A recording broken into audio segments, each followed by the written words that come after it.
disponible dès maintenant à la SAQ, les clos de Poligny Collioure 2018, Domaine Case.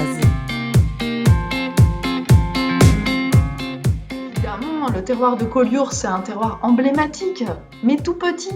Et il y a beaucoup de gens qui ne le connaissent pas. Mais en fait, c'est un peu comme un petit diamant sur la Méditerranée. On est ce qu'on appelle sur la côte Vermeille. Donc déjà, Vermeille, ça fait même un peu bijou déjà à lui tout seul. Et en fait, c'est un terroir de schiste noir, bleu, un peu brun. Des schistes, c'est des roches feuilletées qui ont plusieurs épaisseurs. Et c'est très montagneux et ça se jette dans la Méditerranée. L'eau est très bleue dessus. Les vignes sont très vertes. En fait, les petites maisons en briques sont rouges. C'est un espèce d'endroit magique. Et c'est pas pour rien que les peintres ont adoré venir en vacances là-bas. C'est que finalement, c'est déjà un plaisir pour les yeux, quoi. Voilà, le terroir de Collioure.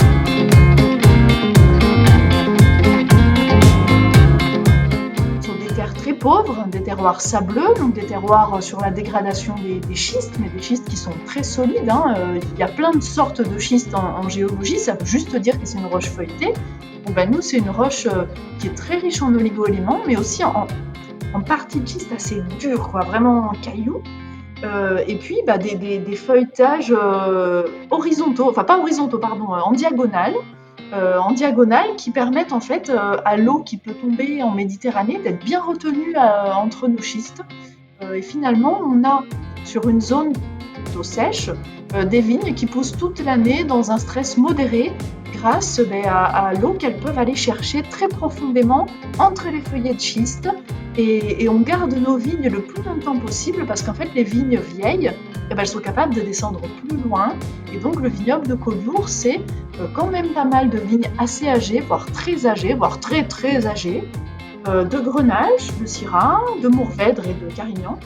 Et c'est avec ces 4 cépages-là qu'on joue sur ces terroirs sableux, pauvres, arides, mais qui conviennent tout à fait à la vigne. Voilà, donc ça, c'est la base du terroir pour Claude Poli. Face à la mer, dos à la montagne, voilà, des conditions de rêve. Franchement, des fois, on aimerait bien être à la place du pied de vigne.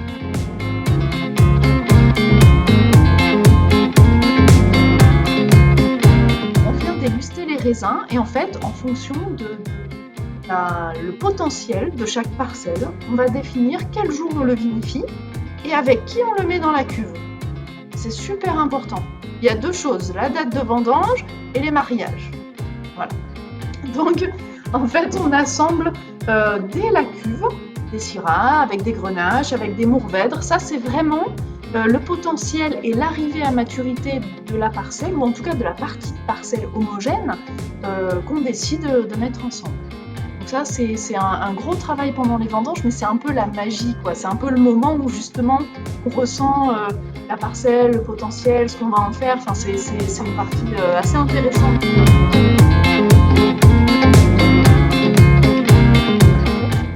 On a des arômes de fruits noirs, on a des arômes d'épices. Le mourvèdre apporte le côté épicé, le fruit noir c'est plutôt la syrah.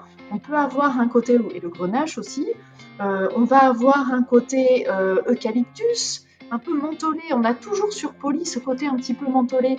On peut avoir un côté figue aussi du grenache. Voilà, en plus, on a des figuiers autour des vignes, c'est les arbres naturels qui poussent là-bas. On est parti où il y a le plus d'eau. C'est voilà, quelque chose de très complexe et qui raconte le terroir. Une particularité aussi, donc cet assemblage grenache, syrah, mourvèdre, un tout petit peu de carignan, c'est qu'en fait, comme c'est un terroir de schiste, la structure tannique, elle est douce, elle est cristalline. Dans le blanc de Poli, c'est très minéral, mais là, du coup, on a une certaine élégance, on a une certaine pureté, presque noblesse dans le tanin. Je ne sais pas comment décrire ça, mais en tout cas, voilà, c'est un vin qui a un certain prestige en bouche.